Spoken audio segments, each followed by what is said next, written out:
Last night থেকে আমার প্রচণ্ড জ্বর এসছে।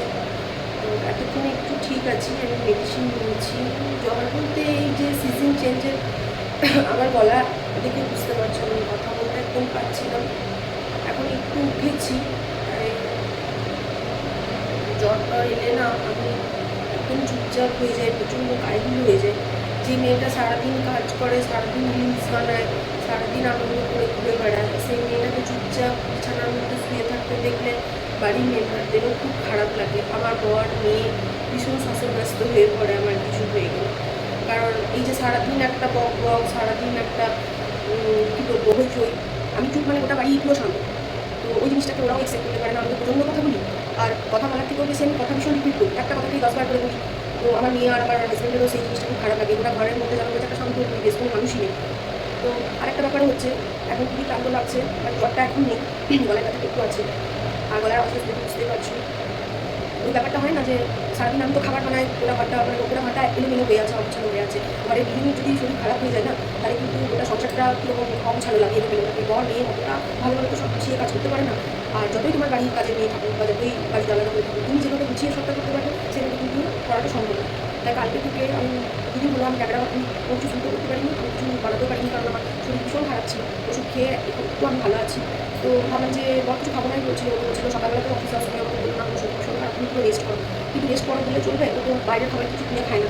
তার জন্য আমাকে আমি করিনি, অ্যাকচুয়ালি আমার বাড়িতে যে থাকে সে করেছে, তাকে আমাকে বলে দিতে হয়েছে। অ্যাকচুয়ালি ও আমার বোনের মতো অনেক কাজ করে দেয়, আমার সাথে থাকে বলে মানে একটা বিরাট আমার রেহাই, আমাকে কোনো দিক দেখতে হয় না। ও সবটাই করে, বাড়ির কাজও করে, আমার হাতে হাতে সব কিছু করে দেয়। তো সত্যিই ও আমার বোন অ্যাকচুয়ালি। তো এই সন্ধ্যেবেলায় একটু উঠে এলাম, দেখি মেয়েকে জিজ্ঞাসা করলাম যে ওটাকে কী খাবি, বললো যে আমি হোয়াইট সস পাস্তা খাবো। আর আমি নিজের জন্য এখন অলরেডি চা আমি করেছি, আরেকবার ভাবছি চা খাবো। আর এই সন্ধ্যেবেলা এখন মোটামুটি 7টার মতো বাজবে। কোনোদিন আমরা 7:30 8টার মধ্যে বাড়িতে থাকলে ডিনার করি। তো আজ যেহেতু হয় হাজব্যান্ড টিভি দেখছে, একটু নিউজ দেখছিল, এখন না এখানে আওয়াজটাকে প্লিজ একটু ইগনোর করবে, এটা এই ফ্যানটা না খুব আওয়াজ, আমি বুঝতে পারছি না ভয়েসটা করে আসছে। তো হাজব্যান্ডকে একটু ভাবলাম যে সন্ধ্যাবেলা তুমি কী খাবে, তুমি আমার একটু কাঠ করে চিড়ে বাদাম, তো যে হয় না কাঠ করে চিড়ে বাদাম, ওটা একটু খেতে দেবো। আর ডিনার আমি অলরেডি সকালে বানিয়ে রেখে দিয়েছি, রুটি একটা সবজিটা জাস্ট মাইক্রোওভেনে গরম করবো। আর রুটিগুলো আমি ওই বিকেলবেলায় এসেছিলো পড়ে গেছে। তো চলো দেখি কত ভিডিও করতে পারি বা বানাতে পারি, দেখতে থাকো। চারিদিকের যেগুলো একটু অগোছালো হয়ে আছে সেগুলো আমি একটু গুছিয়ে নেওয়ার চেষ্টা করছি। এবার ওই যে শুকনো একটু চিড়ে ভাজা, একটু ভুজিয়া, বাদাম ভাজা হাজব্যান্ডকে একটু দেবো।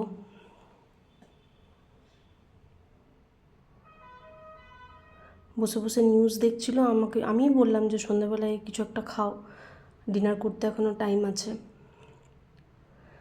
তারপরে এই গুজিয়াগুলো খাবো বললো, সেটাও দিয়ে এলাম। সাইড বাই সাইড আমি নিজে প্রথমে ভেবেছিলাম চা খাবো, কিন্তু চা খাবো না। জলটা গরম হচ্ছে, আর আমি এদিকে যে কাঁচা লঙ্কাগুলো, এগুলোকে তৎক্ষণাৎ না রাখলে না এগুলো আবার নষ্ট হয়ে যাবে। তাই ওই যে এগুলোর ভালো করে একটু রেখে নিলাম, বোটা ছাড়িয়ে ওইভাবেই আমি ফ্রিজে কাঁচা লঙ্কা স্টোর করে রাখি, লঙ্কাটা অনেক দিন ধরে থাকে। এবার আমি একটু হ্যান্ড ওয়াশ দিয়ে হাতটা ধুয়ে নিলাম।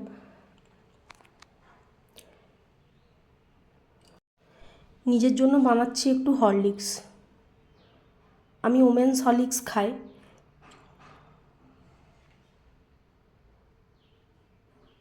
চা খাবার ইচ্ছা থাকলেও চাটা খাবো না, যদিও বা ভাবছি শুধু হরলিক্সটাই খাবো, কিছু খেতে ইচ্ছা করছে না। বাট খালি পেটে সকাল থেকে কিছু খাওয়া হয়নি, তাই এই একটা বিস্কিট নিয়ে নিলাম। চলো দেখিয়ে দিই সকালে লাঞ্চে আমি কি বানাতে পেরেছিলাম আমার নিজের জন্য। আমার না একদম ভাত রুটি কোনোটাই খেতে ইচ্ছা করছিল না, তো আমি একটু ঝাল ঝাল করে আমার জন্য একটু এগ চাউমিন বানিয়েছিলাম। তো সেটাও আমি ভালো করে খেতে পারিনি, তো আমি আর আমার মেয়ে ওটাই খেয়েছি। আর এক্সট্রা ভয়েসটাকে একটু অ্যাভয়েড করো, কারণ আমার হাজব্যান্ড ওখানে নিউজ দেখছে, তার সাউন্ডটা কিন্তু চলে আসতে পারে। তো এই যে এই একটু লেফট ওভার চাউমিন বেঁচে আছে, জানি না এটার কী করব। আর বিকেলে এই যে হাজব্যান্ডের জন্য রুটি বানিয়ে দিয়ে গেছে। চলো আমি একটু হরলিক্সটা খেয়ে নিই, নাহলে এটা ঠান্ডা হয়ে যাবে। একেই তো আমার খেতে ইচ্ছা করছে না, কিন্তু কি করব, জোর করেই খেতে হচ্ছে।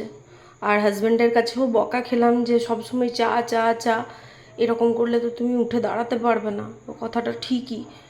সেই জন্য নিজের জন্য একটু হরলিক্স বানিয়ে নিলাম। আর এই একটা বিস্কিট নিলাম। এখন ওই 9টার মতো বাজে, চলে এসেছি ডিনারের প্রিপারেশন করতে। তো বললাম যে ডিনারে মেয়ে বলল মা একটু ঝাল ঝাল করে হোয়াইট সস পাস্তা বানাও। তো রেসিপিটা তোমরা দেখে নাও। প্রথমেই দেখলে একটু বাটার দিলাম। গলাটা আমার আজও ঠিক হয়নি, গলার ভয়েসটাকে প্লিজ একটু অ্যাভয়েড করো। তারপরে দিয়ে দিলাম পরিমাণ মতো একটু ময়দা, ওপর থেকে একটু দুধ দিয়ে দিলাম। এইভাবে নেড়ে চেড়ে দিয়ে দেবো চিলি ফ্লেক্স, তারপরে দিয়ে দেবো গোলমরিচের গুঁড়ো, পরিমাণ মতো নুন দিয়ে দিলাম। আচ্ছা, পাস্তাটা কিন্তু আমি আগেই সেদ্ধ করে নিয়েছি। এরপরে দিয়ে দিচ্ছি সুইট কর্ন, ভালোভাবে মিশিয়ে নেব। তারপরে দেব মোজরেলা। চিজের পরিমাণটা এখানে যে যতটা চিজ খেতে ভালোবাসো অতটাই দেবে। যেমন আমি আমার মেয়ে প্রচণ্ড চিজ খেতে ভালোবাসি, তাই আমরা একটু বেশি করে দিয়েছিলাম। দিয়ে দেবো একটা স্লাইস চিজও, ভালো করে মিশিয়ে নেব। তারপর দিয়ে দেবো সেই সেদ্ধ করা পাস্তাগুলো। এবারে দেখো তুলে নিচ্ছি। চলো, রেডি হয়ে গেছে আমাদের হোয়াইট সস পাস্তা। খেতেও যতটা ভালো হয়েছিল, দেখতেও ততটাই সুন্দর হয়েছিল। আজকে এতটাই, দেখা হচ্ছে আবার পরের ভিডিওতে। সবাই ভালো থেকো, সুস্থ থেকো। Bye, take care.